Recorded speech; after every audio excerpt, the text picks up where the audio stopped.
और मतलब फिर से चेंजेस हुए बल्कि मुझे कहना चाहिए।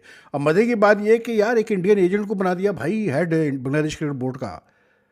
ये देखें आप ज़रा कि मतलब जिसको खिताब दिया गया था कि ये इंडियन एजेंट है, ये इंडिया के प्रो इंडियन है, इंडिया के फेवर में बोलता है, उसको बना दिया भाई हेड बांग्लादेश क्रिकेट बोर्ड में। अब जो एक इंटरिम कमेटी अपॉइंट हुई है, अब यही तमीम इकबाल को आप ये देखें यार कैसे वक्त बदलता है। इसलिए कहते हैं कि यार बहुत सोच समझ के बोलो, जो भी बात करो नाप तोल के बात करो। सबसे बड़ी इस खित्ते की क्रिकेट के अंदर हिलजुल है वो ये है कि जय शाह के बारे में लोग कहते हैं कि वो भूलता नहीं है। साड़ी सरायकी की एक मिसाल है, उठ वाला वैर रखता है, उठ। रियलिटी और रियलिज्म को समझता हूं कि कमर्शियलिज्म के ऊपर क्रिकेट चल रही है, इसलिए मैं बार बार कहता हूं ये जो एथिक्स और मॉरल्स, ये कौमियत की बातें जो आप लोग क्रिकेट के साथ जोड़ते हो ना, ये मत जोड़ो क्योंकि इसका कोई फायदा नहीं है। अब ये सारे लोग जो सब इतना शोर मचा रहे थे, उनका क्या हुआ? कुछ भी नहीं हुआ। इस बारे में कोई रिपोर्ट भी नहीं करेगा। मैं शायद अकेला ही हूं जिसके बारे में इतना खुल के बात कर रहा हूं, और पहले भी की और अब भी करूंगा। बांग्लादेश क्रिकेट बोर्ड उनके आगे आगे चल रही थी, तो उस वक्त तो ऐसा लग रहा था जैसे जो है ना मतलब पाकिस्तान बांग्लादेश से ज़्यादा करीबी कोई दोस्त ही नहीं है। ठीक, आज ये पोजीशन आ गई है कि भाई बांग्लादेश की इंटरिम गवर्नमेंट है, उन्होंने तो ओपनली लेटर तक लिख दिया बीसीसीआई को कि जी हम आपसे अपने ताल्लुकात बेहतर करना चाहते हैं, क्योंकि इस खित्ते में मतलब सिचुएशन चेंज होने में ज़्यादा टाइम लगता नहीं है भाई। तो आप अपनी टांग वहाँ ना अड़ाओ जहाँ आप आगे आपको नहीं पता कि अगले 6 दिन बाद होना क्या है। ठीक है, अभी इस वक्त तो साफ नज़र आ रहा है कि जी मतलब जो इस वक्त जो बांग्लादेश क्रिकेट बोर्ड में जो लोग आए वो सारे प्रो इंडियन है, जो उनकी गवर्नमेंट है वो भी प्रो इंडियन है, वो इंडिया की तरफ उनकी लीनिंग है। तो क्या फ़ायदा हुआ हमारे इतना शोर मचाने का? हमने वो जो खुद हमने बाइकआउट का थ्रेट किया था कि जी हम बाइकआउट करेंगे।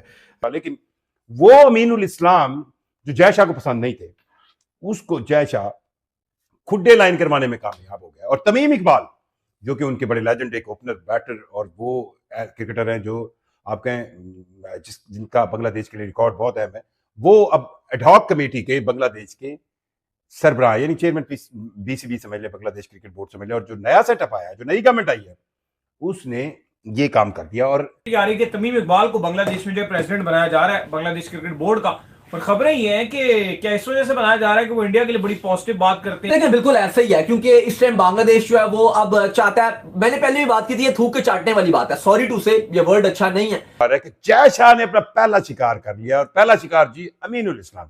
अब वो ये कहा जा रहा है जी ये वही अमीनुल इस्लाम है जिसने हमसे पंगा लिया, बांग्लादेश की टीम नहीं भेजी। ये वही अमीनुल इस्लाम है जो मोहसिन नकवी की बगल में जाके बैठ गया, एशियन क्रिकेट काउंसिल के इजलासों में मोहसिन नकवी की बगल में जाके बैठ गया। ये वही अमीनुल इस्लाम है जिसकी साथ देने के लिए मोहसिन नकवी आया। तो उस अमीनुल इस्लाम की जो है वो जय शाह ने उसको निकलवा दिया है। नया जो बांग्लादेशी गवर्नमेंट आई है उन्होंने जनाब ढाक लगा दिया। ढाक के 11 मेंबर है, मेंबर के ऊपर तमीम इकबाल लगा दिए, 3 महीने के लिए वो ढाक होगा। और तमीम इकबाल के इसलिए लगाया क्योंकि इंडियन क्रिकेट बोर्ड ने या इंडियन लॉबी ने या जय शाह एंड कंपनी ने ये क्लियर कर दिया था बीसीबी को कि भाई अगर आप चाहते हैं जो सितंबर के अंदर 6 मैचों का शेड्यूल सीरीज है वो बांग्लादेश खेलना है, तो भाई साहब आपको ये बंदा अमीनुल इस्लाम में नहीं चाहिए।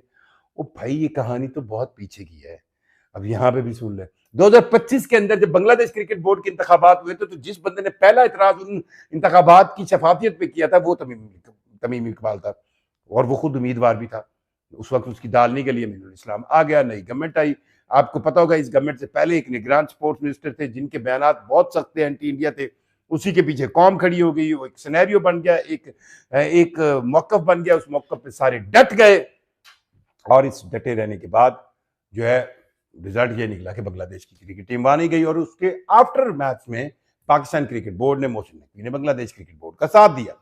अब तमीम इकबाल को लाने की वजह यह है कि उस इलेक्शन के हवाले से नया सेटअप ये समझता है कि वो इलेक्शन सही नहीं हुआ, 3 महीने बाद इलेक्शन होंगे, ये जो है तमीम इकबाल लाया गया। और मेरा ख्याल है हर नई गवर्नमेंट को आने का ये इख्तियार होता है आने के बाद कि वो कुछ ना कुछ तो ऐसी चीज। दोस्तों आपने देख लिया है कि पाकिस्तानी मीडिया इस वक्त कितना रो रहा है क्योंकि तमीम इकबाल को चीफ बना दिया गया है बांग्लादेशी क्रिकेट बोर्ड का।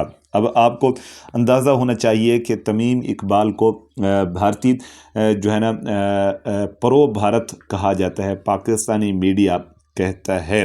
तो मेरे ख़्याल में अब तमीम इकबाल को बनाना जो है ना चीफ बनाना, ये पाकिस्तान के लिए नुकसानदेह होगा। उसकी वजह क्या है? वजह ये है कि तमीम इकबाल जब क्रिकेट बोर्ड के अंदर आ गए हैं तो वो अब पाकिस्तान के साथ जो हालात हैं, जो क्रिकेट के मामलात हैं, वो थोड़ा ख़राब करेंगे, इंडिया के साथ सही करेंगे। तो इस वजह से पाकिस्तान को इसका नुकसान होगा और पाकिस्तान को खमियाजा इसका भुगतना पड़ेगा। इससे पहले तो बांग्लादेश के क्रिकेट बोर्ड जो है ना संभाल रहे थे, वो बहुत ही ज़बरदस्त थे और पाकिस्तान के साथ जो है ना उनके अच्छे ताल्लुकात थे। आपको याद होगा कि पाकिस्तान ने उनकी खातिर बहुत जो है ना कदम उठाए थे जब वर्ल्ड कप हुआ था, ठीक है ना।